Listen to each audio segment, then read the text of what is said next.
Good morning, church. This is a story of Samuel and rocks, whether it is the making of an altar at the end, a place to worship and remember, or the placing of the big stone, the Ebenezer, as he called it, to remember God's help. I have always had an appreciation and fondness for rocks. Growing up in a rural area in Kentucky, I would go with often a friend, usually alone, to the creek across the street and skip rocks across the creek and the ponds. I would sit out back of my house and then climb the rocks that were there. But my great connection to the rock around me probably came from my dad. When we moved out to this more rural area, I was small and scared. And my dad took me to a large rock, partially covered with moss, that sat on the edge between the woods that were around our house and the safe space of our yard and home. We sat on the rock, and my dad said, "This is your rock. You can come here to think, to question, to wonder what adventures might be in the woods. And you can come here anytime you need a place to be. This is your rock." I called it my thinking rock, and I made it my own. I would sit there and wonder what adventures were in the woods until I got the courage myself to go explore. So when Samuel talks about a rock, an Ebenezer, it makes sense to me, because I know that in sitting on mine, looking back, God met me there. So when Samuel talks about a rock, an Ebenezer, it makes sense to me, and I think it did in the Jewish tradition as well. Remember, Abraham and Sarah, when God first started relationship with a people, sent them out on a journey, and each place they went, they would stack rocks in a space as an altar to name that God was there with them. It wasn't that God sent them away. God traveled with them, or even was waiting on them in each place that they went. Later, when Moses was sent to bring the people out of Egypt, the Exodus, they worried about how they would be taken care of. And Moses puts his staff on a rock, and water comes out to nourish the people, to care for them. From the rock came water and nourishment. And then as Joshua is leading the people into the promised land at the end of their time in the wilderness, they cross over the river Jordan, and the water is dried up. And Joshua has them stack 12 stones where the water will cover and no one will ever see it. And 12 more stones in a similar pattern up on the shore to match. So that when the children ask, "Why are these stones here?" they can tell the story of God rescuing them from Egypt and bringing them around through the wilderness and into the promised land. A testimony for generations to come. So when Samuel sets up a rock, an Ebenezer, it makes sense to the people who are listening. Now, the word Ebenezer has other meanings, other connections for us today in our American modern context. The song that we started worship with today, "Come Thou Fount of Every Blessing," our version said, "Here I raise for thee an altar."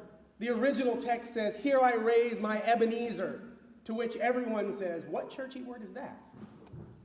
It's a song filled with churchy words and lots of images, some of them out of context, but it sounds like the King James writer wrote it, and it's really pretty, so we still sing it today. But more common in our culture is the name Ebenezer. The name Ebenezer, and what name follows Ebenezer? Scrooge. See, it's not even Christmas. Not the story you expect a couple weeks before Easter, but there it is. Dickens' classic character, an embodiment of Christmas transformation. Dickens uses the name, though, with some irony, right? It's a cranky, idolatrous, self-absorbed Scrooge of a man. Ebenezer Scrooge, who refuses to give help. Not someone who reminds us of it. Ebenezer Scrooge, an altar not to anyone else but himself. Scrooge, an altar to himself. It seems appropriate, given our study of trauma all through Lent, that Dickens shows us how Ebenezer became such a Scrooge. How Ebenezer set himself up as an altar. Think about it. In that story, Ebenezer sets himself up as the center of everything, as a reminder of how the world works. He is an altar to himself. We get to see him move, though, don't we? We get to see the transition from a young man facing challenges, to a young man dealing with loss and change, to an old man who has been hurt by his own choices, by the world around him, and has decided to protect himself from emotional pain. I don't know if you've thought about Ebenezer Scrooge that way, but if we follow the journey through the story, through Dickens' writing, he has challenges. He makes choices, and along the way, the pain is more than he chooses to bear. So he separates himself from loved ones, from family, from community. He protects himself from any relationship that would ever hurt him, and goes to the one relationship he can control, which is financial. He invests himself in something emotionless and puts all his stock in that. Family, mentors, and friends, all replaced as he seeks to fill holes, avoid hurts, and control his future. In the end, though, Ebenezer's life changes. His life transforms. He sets aside his money, the idolatry of his wealth, and he changes his life. Ebenezer reconnects to others, reconnecting with the pain of living. He risks again the pain of living. And we see a similar transformation in Samuel's story today. The people of Israel have distanced themselves from God, but they're coming back around. They've set aside their false idols. They've set aside those things that would distract them, and they're seeking to reconnect with God. But that's not the end of the story. You see, like Ebenezer Scrooge, it looks easy. Dickens makes it look easy. He wakes up the next morning, changes everything, everyone welcomes him in, and God bless us everyone. Israel's story is a little harder. They're in the midst of making change. They've set aside these secular gods that other cultures had passed on to them. They're setting aside the behaviors that have distanced themselves from God. They've asked Samuel to pray for them before God. And as Samuel is lifting up a sacrifice, as he's going through the rituals to remind them of God's love, the enemy is closing in from all around. The Philistines are on the hillsides, and they see Israel gathered, looking weak and vulnerable. They see an opportune moment, and they start to move in. Israel panics. They're scared, but they push through the worry. They push through the fear, leaning on God, and they call to Samuel, "Don't give up. Keep praying for us. God, don't abandon us. Stay right here with us." They fight their way through the fear, through the sorrow, through the pain of change, to something better on the other side. Change didn't just make everything okay. They had to go through some stuff. They had to face some struggle first. And that's the challenge that still meets us today. When we're trying to make changes in our life, we often discover more challenges than we thought we were up against. It is often when we are trying to make change that we discover more struggle. When we try to redirect our lives, we often find ourselves being sucked back into a past.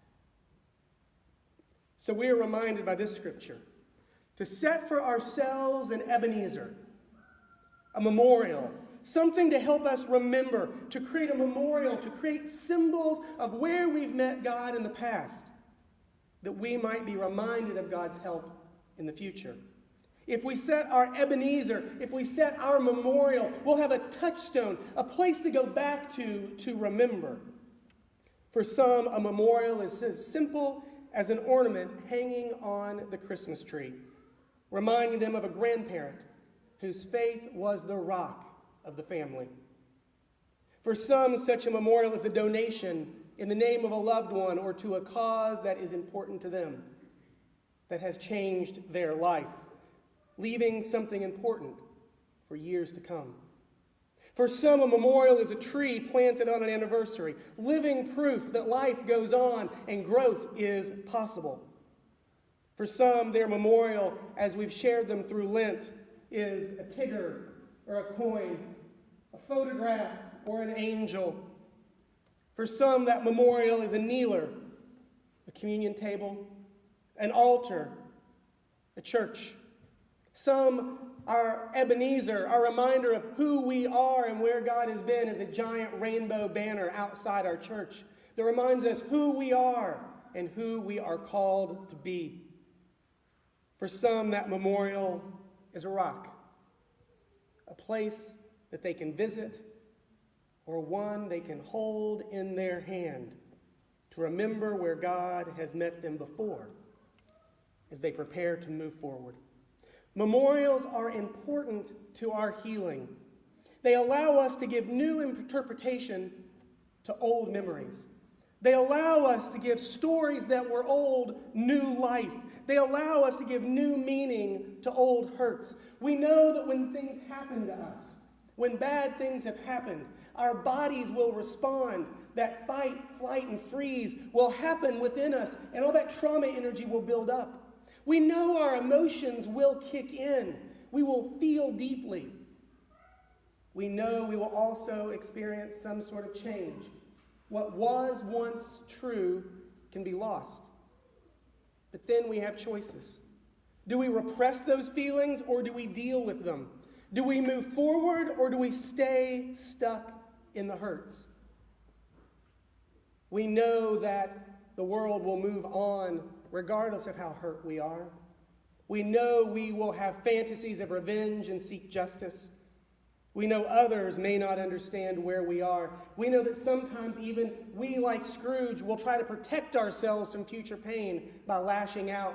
And we know that this cycle, whether we feel ourselves the victim of the hurts or we become the offender trying to protect ourselves from ever being hurt again, can be a difficult path to get off of. We know it can be a difficult cycle to break free of. It can be a difficult wound to heal from. And we are reminded by Samuel today to place our Ebenezer, a touchstone, something to remember who we are and whose we are, and to start moving towards the light, to start moving towards something healing, to let our feelings out to God, to let go of those things that bind us, and to seek something new. A memorial can be that first step. It can be a symbol of risk. It can be a symbol of hope. But it will always be a symbol of God's presence and help in this time and serve as a promise for what is to come. Our Ebenezer can be a touchstone, giving us the courage to keep praying, to keep trying, to not give up on change as we seek it, to not give up as more challenges arise, to not give up as darkness tries to suck us back down. Our Ebenezer can be our touchstone to guide us through the darkness into a new hope. So the question for us today is, what is your Ebenezer? What is it you hold on to? Is it a memory? A family heirloom?